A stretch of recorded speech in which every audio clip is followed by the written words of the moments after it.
बाप जर त्याला तुमचा पोरगा पितो तुम्हाला माहिती आहे, जा ना बाबा, ओला आहे, उबेर आहे, रिक्षा आहे, पण शान दाखवायची माझी गाडी, मग ड्रायव्हर दे.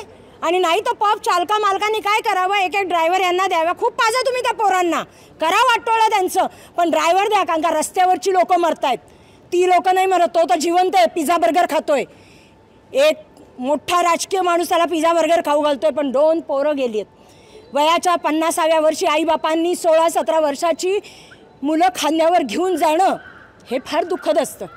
आणि हे दुःख त्यांना कळणार नाही, कारण का ते पैसेवालेत, त्यांना लाजच नाही आहे. दुःख आईचं काय असतं ते ज्यांनी आपला तो पितृशोक भोगलेला आहे त्यांना विचारा. त्यामुळे मी कडी निंदा करते की सिस्टीम, पोलीस आणि हे जेवढं यांची लायसन्स वगैरे आहेत ती यांनी रद्द केली पाहिजे. दोन्ही पबच्या मालकांवर गुन्हे दाखल करा. मॅनेजरवर कसला गुन्हा दाखल करताय, मालकांवर गुन्हा दाखल करा. ब्रॅकच्या मालकावर, कोझीच्या मालकावर, या सगळ्यांवर गुन्हे दाखल करा. आणि जो राजकीय हस्तक्षेप झाला, कुठनं फोन आले त्याची माहिती लोकांना द्या, म्हणजे आम्ही आमच्या मतातनं त्यांना त्यांची जागा दाखवून देऊ.